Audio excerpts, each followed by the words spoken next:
towers or trees? This is my favorite question. I actually try to ask just about everyone I meet. And even though it doesn't have a real answer, I've heard so many different meanings and interpretations extracted out of these three simple words. I've gotten trees because I like nature better than the city. That one's pretty straightforward. I've gotten towers because I'm more inspired by what I could create in the world rather than what's already there. That's deep. I've even gotten both from a rather precocious environmental engineer who proceeded to show me a picture of an apartment building with trees stacked on every balcony. Fair enough. But this is actually just one question on a whole list I have, a list of about 50, questions without real answers. Like, which word is more green, thump or tap? What would you multiply? Would you pay for hope? I love asking these questions because I get to watch as confusion drains into an undeniable curiosity. Now, curiosity happens to be something that humans are extraordinary at. It's biological. A study by the University of Reading showed that curiosity triggers the same activity in our brain as a hunger for food. By nature, we're hardwired to be curious and to learn. That's why, universally, we all love school and never really get tired of it. Okay, so looks like some students are getting tired of school, but how could that be? Isn't it a time in our lives when we can completely devote ourselves to exploring our deepest curiosities and the world around us? Okay, so also some teachers are getting tired of school, but again, I ask, how could that be? Teachers and students reporting negative feelings towards school? I don't get it. And scene. Terrible acting, but scene. I'm guessing you're actually not that shocked by these numbers, and to be honest, neither am I. For as long as I can remember, my life has revolved around this school system. I was a teacher's kid. And now that classic teacher's kid picture you have in your head, like a little nerdy, way too serious about school, yep, all that pretty much in a nutshell. My senior superlative, which was my title in our yearbook, was most likely to be upset over getting a 98 on a test instead of a 100. Which looking back seems like a little specific and pointed title, but you get the picture, I wasn't very fun. Before towers and trees, my favorite question was, I have to be a perfect student who gets perfect grades so I can get into the best schools and become someone who changes the world. And you're probably thinking, that's not a question. And you're right, it's not.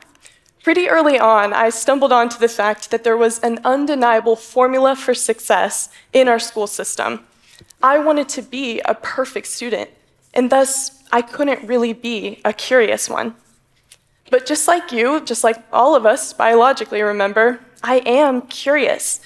But clearly there's a disconnect between how it feels to learn and how it feels to be at school. Maybe it's because we often ask students for answers instead of asking them questions. And the irony in that is we actually learn more efficiently when learning about topics we're interested in. A study at UC Davis showed that all participants had better information recall when studying something that they were genuinely curious about. And I don't think this disconnect between school and our love and desire to learn is a fault of our teachers. It's actually the system that's tying their hands, demanding that we achieve above all else standards. Have you heard the quote, "Everybody is a genius"? But if you judge a fish by its ability to climb a tree, it will live its whole life believing that it's stupid. Our system and its standards are telling our most talented, multi-interested students to sink or swim. And that's not a fun question like towers or trees. There's generally going to be an answer to that one. Can you relate to that? Feeling as if there's a part of yourself that has remained unexplored in order to be certain. You were an artist, but were told to think practically.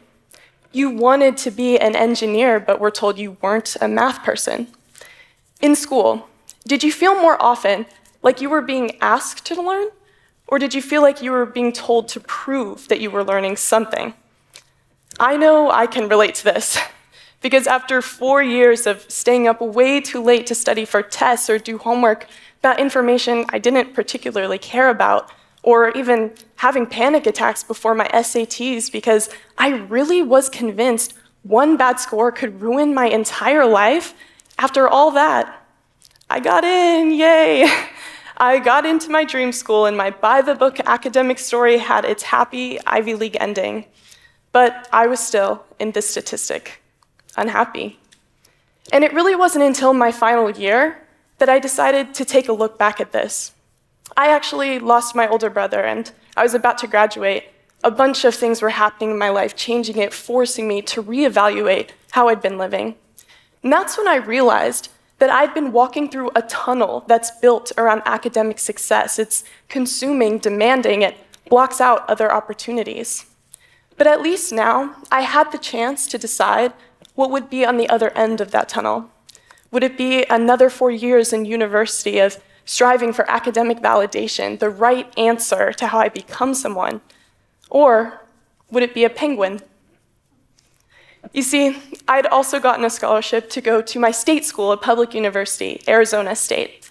And at an information session, they told us about an excursion opportunity to go to Antarctica. And I grew up in a small town in northern Arizona, so the cowboys and the cactuses, that was where I grew up.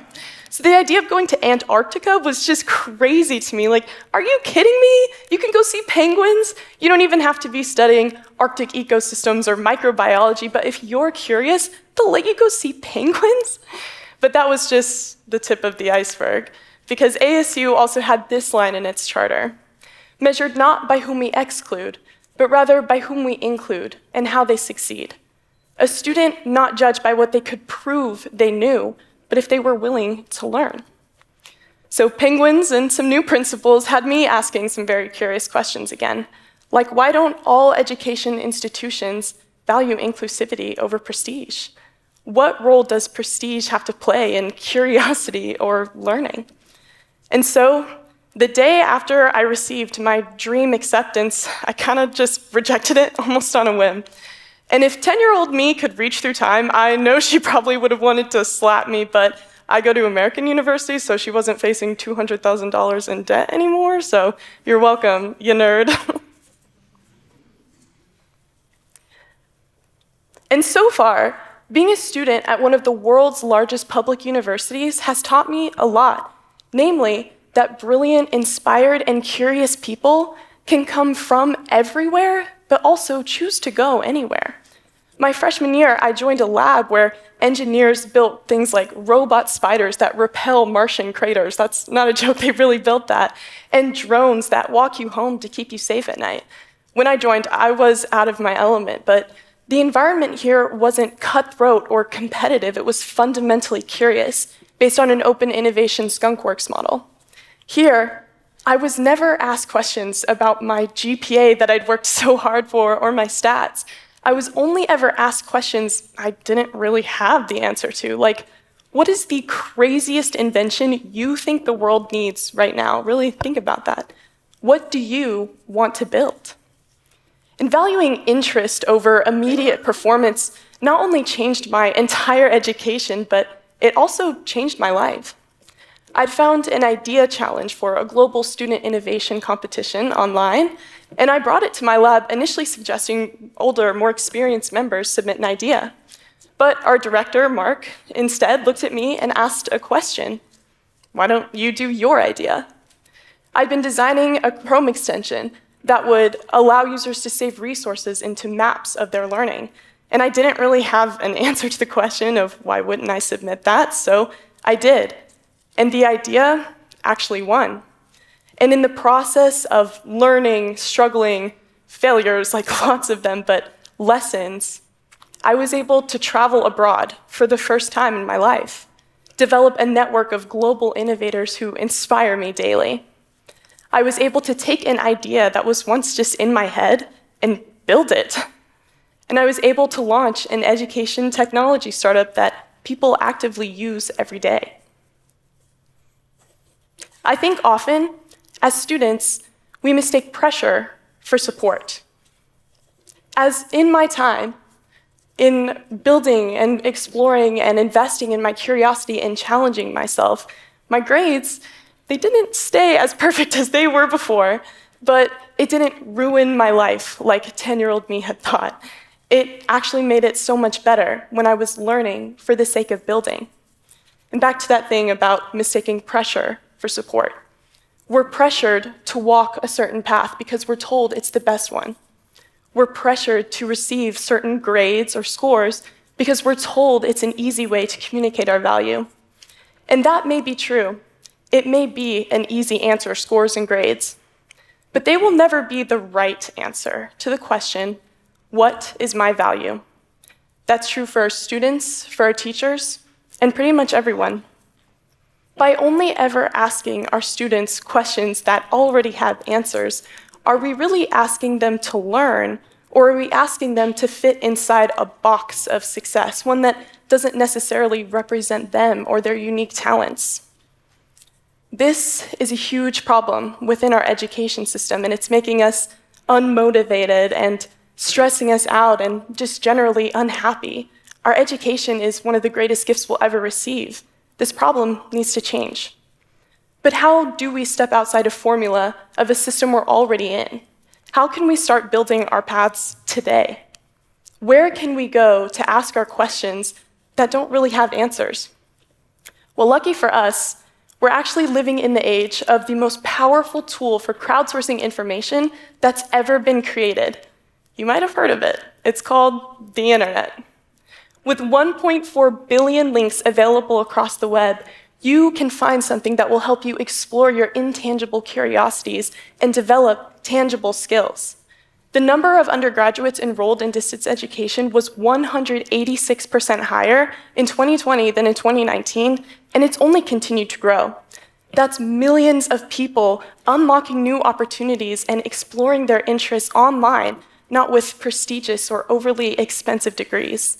This potential between online learning and hybrid learning is one I believe in so much, I actually joined it.